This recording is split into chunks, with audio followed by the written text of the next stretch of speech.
afternoon, everybody. Hang in there, we're almost there. So, pre-last presentation, but I hope it's going to be interesting for you.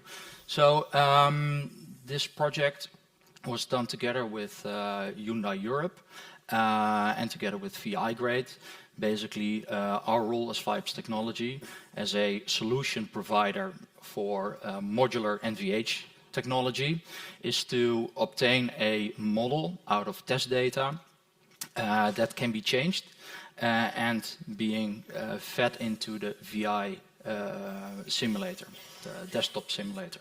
So we can play back different scenarios to see what if you change something on the vehicle. But first, a little bit of context. So for Hyundai Europe in specific, they need to fine-tune the NVH performance in quite a late phase of the vehicle development. They get the car from Korea and they need to adopt it to the European market. So how to do this in a very late phase of the development, and how to balance NVH versus ride and handling. There are always opposing interests. So and as last, how can you do this efficiently? You don't want to physically change out bushings all the time and perform measurements on the road, as that is very costly and not so time efficient.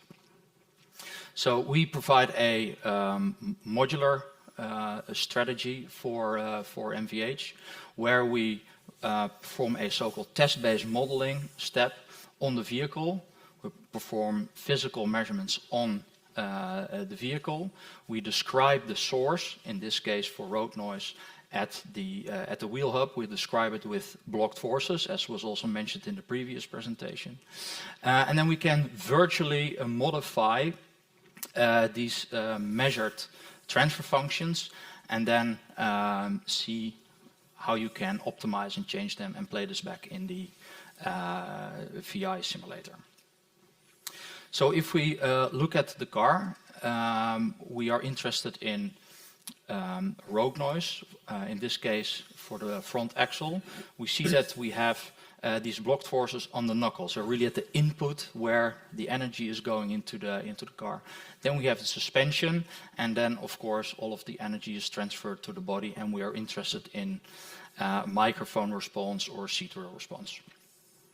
So the method that we are using is so-called stiffness injection, where we will virtually change a mount, so virtually changing the stiffness, and then simulating what the response will be on driver's ear. So how is this done? First, I will briefly explain how this blocked force acquisition is done, and then I will talk about the stiffness injection method. So as a first step, on the knuckle we place a few accelerometers and some excitations, which we transform to a virtual point really in the center of the wheel hub. This virtual point has 6 degrees of freedom, so forces and moments, such that we have a complete description of the system. After a FRF measurement, we do a operational run, various driving conditions, and then we calculate these blocked forces inversely by using a matrix inversion step, such that we end up with a 6 degree of freedom description on the knuckle. And as a validation, I show how that looks on driver's ear. So in black you see the measured response, and in blue you see the simulated response. So that's very accurate, and the blocked forces are thereby validated.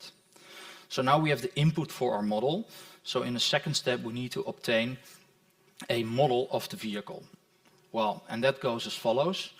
We take 2 bushings under consideration, and both on the active side of the mount and on the passive side of the mount we also measure a virtual point. So we get a 6 degree of freedom description on active and passive side of the mount, and because we have a virtual point or a node, which is commonly known from finite element modeling, we can add stiffness or remove stiffness from this bushing.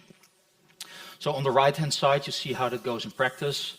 So we place accelerometers on the passive side, we excite on the passive side, and we do the same thing for the active side. So we really have two nodes, and then we can add and remove stiffness.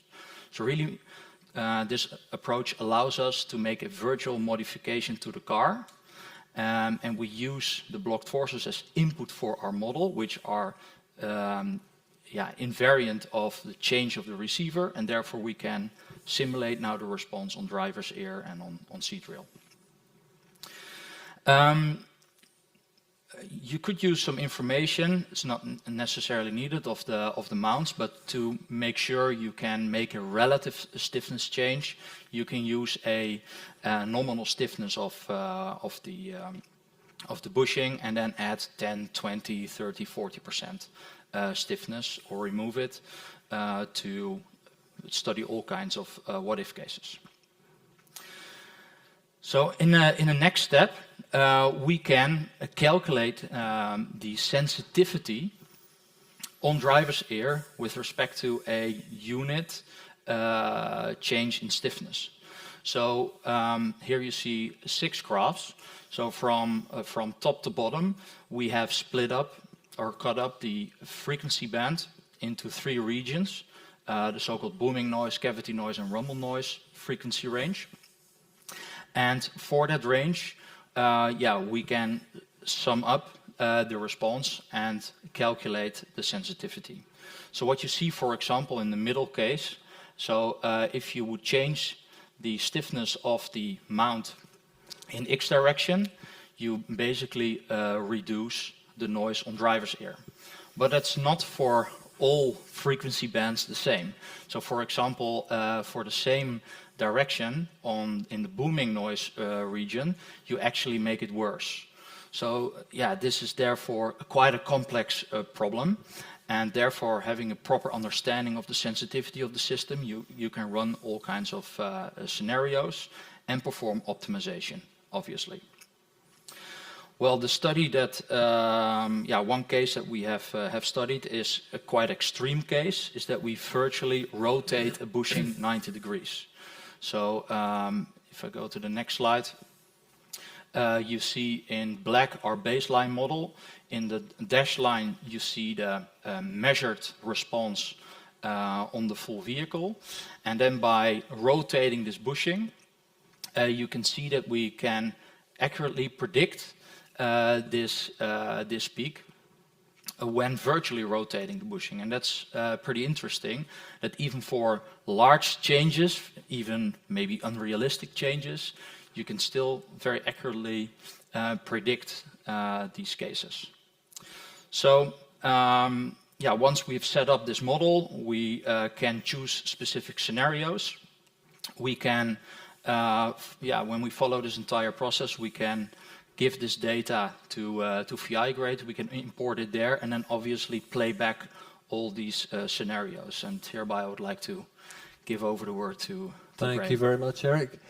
So we realized with these studies that Eric's doing, they make an ideal case for putting into the NVH simulator to experience the differences between bush changes and so on. And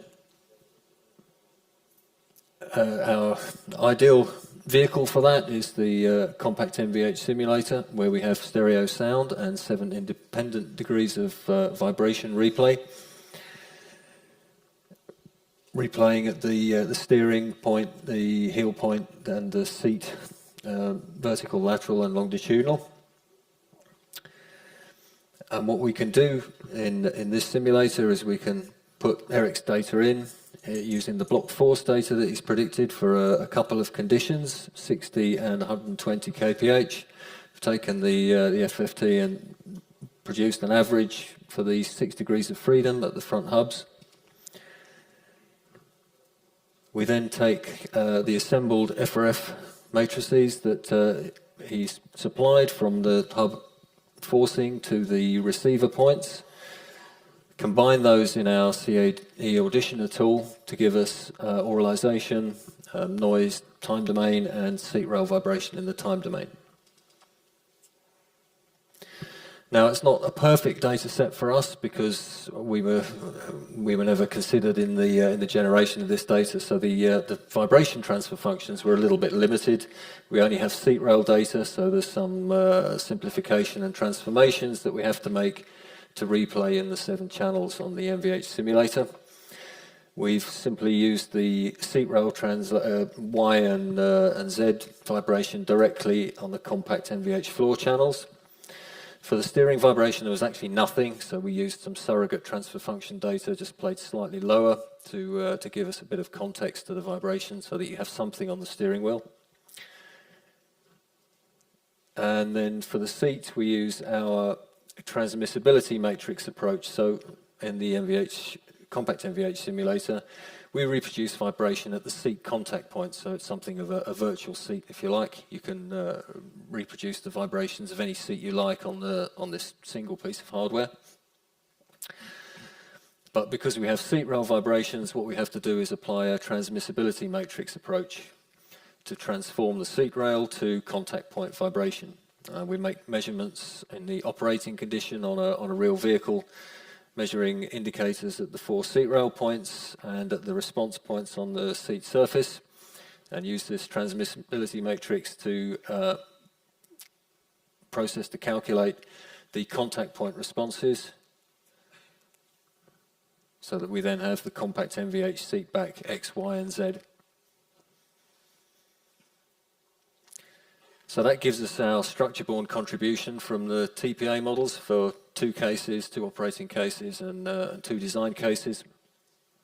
We're then lacking the other elements of the vehicle, if you like, the structure-borne noise from the rear suspension, the airborne noise from the tyres, and the wind noise. So we use another operating test condition using our operational path analysis technique, which is another transmissibility matrix method, to generate sound objects for the contribution from the rear hubs, the airborne contribution from the front and rear tyre patches, and a wind noise remainder. And then all of that is replayed in the simulator to give us a complete soundscape for the vehicle. So that's a brief presentation of the process. I think it makes a really nice little demonstration. For those of you who haven't had the chance to experience it yet, I would invite you to come to the Compact NVH and experience that. We'll be around for a bit this evening, and also tomorrow it will be available at some point. So, thank you, Eric, and thank you everyone for listening. Yeah, thank you very much.